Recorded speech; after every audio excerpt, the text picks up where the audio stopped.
Mags, thanks for joining us today and for being here, and it's a pleasure to have you part of the community and training here and training with me and allowing me to train you.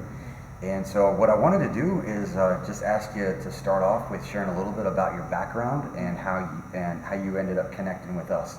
Well, I'm in the Army, and I came up here about a year ago, and I was trying to find gyms that did parkour, some sort of athletic flippy stuff, and I just kept seeing Pacific Rim pop up on my Instagram and on Google search and stuff, and I came up here and just said hello and just checked it out, and now I'm here a year later. All right. Still training. Before the Army, I was I worked in a foundry, so I was running around with 80 pounds of 3,000 degree steel for 12 hours a day. Yeah. That was fun, and I did that. That was my strength training, because I had to hold it here, so my flips got really good at that point. And then I went traveling once to Europe, and I started in Copenhagen, went up to Switzerland? No, Sweden. To Sweden, and then down to the Netherlands, Germany, then Paris, and then back up. And that was really fun. I learned a lot about parkour there.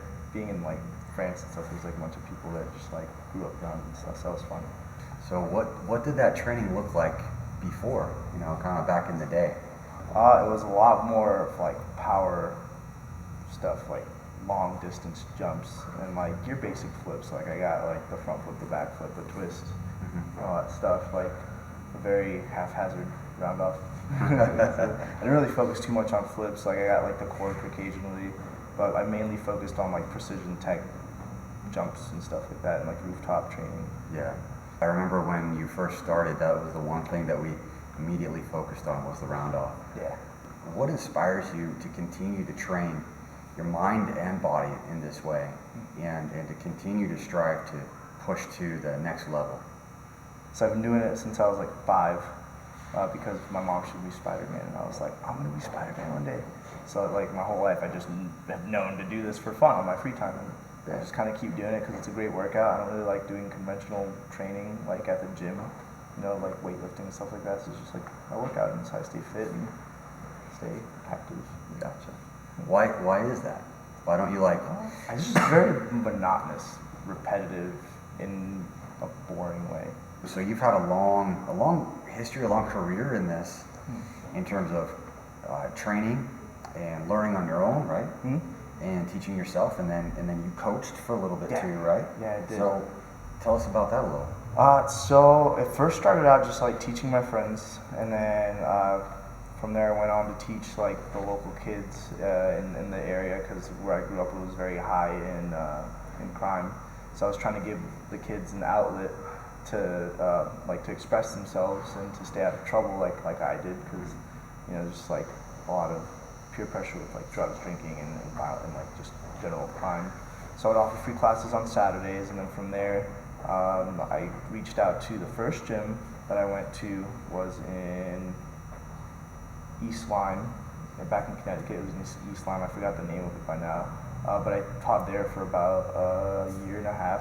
Okay. And then I started working full-time somewhere else, and then working there I just got really I started missing the teaching and the kids and all that stuff. So then I reached out to Waterford Gymnastics, which is the last place I worked at. Mm-hmm. And then I was there for a good 2 years, teaching. I taught more gymnastics, and occasionally on open gyms I would teach the guys parkour, just random kids that came in. I saw them, I recognized the movement. I was hey, this is what you're doing. This is called parkour. And I introduced them to that. And what kind of things have you personally had to overcome in your own training or in your life to be able to continue up until this point? So my senior year of high school, I got my first concussion. I was doing a gainer. It was it wasn't a cheat gainer, but it wasn't a standing gainer. It was a stride gainer. Mm-hmm. The terminology is terrible. But I just opened up halfway through it, and I landed straight on my head, and that was my first concussion. And that was one of the things that really stopped me from doing flips, and that's where I pushed more of the straight jumping and the tech and the fine rail precision stuff. Okay. And then and you noticed that when I first got here, and I was I want to do this. I'm afraid of landing on my head, or when you would have me do a round off double back, I was afraid of shooting all the way across the pit to hit my head. So that was one of the things I had to overcome. So some mindset things. Yeah. Huh? So how do you overcome that? And, you know, personally, because we do a lot of things in terms of training, but get a lead to yell at you until you do it. And then you do it. So kind of shifting gears a little bit, you make art. Yeah. All right, tell us a little bit about that. So a lot of the things that I do are just like random hobbies because I had ADHD when I was younger, and like the way I learned to control it was to get all these hobbies. So then I started like skateboarding, longboarding, gymnastics, like trail riding, swimming, like all, you name it, like I've tried it, you know. And like the things that, like as I got older, I had to kind of funnel the things that I did because like work got in the way, and like I had a career, and you know I just started, like I wanted to learn stuff like neurology, which is like what I'm trying to pursue right now. And then you know, I just boiled it down to like the things that I enjoyed the most, which was art. And then what gets me to do that is just, I just see things like architecture, and I'm like, oh, that'd be really cool, and that makes this shape, and like I just like making, like I see an image in my head, I just want to put it into paper so everyone else can see it too. Yeah, it sounds like there's a lot of different points of connection, you know, that kind of pulls the art out of you, huh? Yeah. I guess just like when I'm inside and I can't like jump or flip or anything, I just kind of like fidget with my hands, and like I just started drawing. I started out as doodling, and then I just like wanted to get better, you know, and then I just started doing digital art because that was a lot easier and it saved materials and stuff. And okay. it's just like when I'm not doing anything active on a grand scale, like jumping and flipping, and when I'm in a condensed space, just art. And what type of subject matter do you are you interested in describing with your art?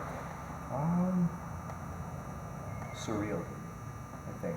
Just like a lot of dream-like stuff. Most of the work that I do, a lot of the ideas come from dreams that I've had. They're like, I'll just wake up and I'm like, oh, I remember this dream, and like that's kind of like my dream journal as I turn it into art. Yeah. Because I'm too lazy to write. So. What are your ultimate goals? Kind of shifting back into the physical realm. What are your ultimate goals with this? And where do you want to be, let's say, a year from now? It's what I've been thinking about a lot recently. Just like having this surgery, I realized like my body has its limit, and at one point or another, I'm gonna have to stop. So that's why I'm like trying to figure out what I want to do. I think I just want to keep doing it for fun, just for myself, because that's always why I've done it, just for myself, just to stay fit and stuff. But definitely want to get like triple fulls or like triple backs or something like that. Something nice, Yeah. huh? But what made you pull the trigger to train with us, and what have you gotten out of the training here? After coming here and meeting you guys, like you were really cool, and you were just like asking all the hard questions, like, are you willing to train this way, and like I'm gonna push you to do all this stuff. And you know, like the first day, I think we got like I think it was double full. It was a double full. Was it double full? Yeah. Round off double full. Yeah, it was like the first day. Like that wasn't even like serious training. We had just finished our interview, and then just like, all right, let's do something. And I was like, all right, round off double full first day. You know? Awesome. All right, well, Mags, artist, traceur, parkour, par excellence. So it was a pleasure having you on, and look forward to training with you. Always.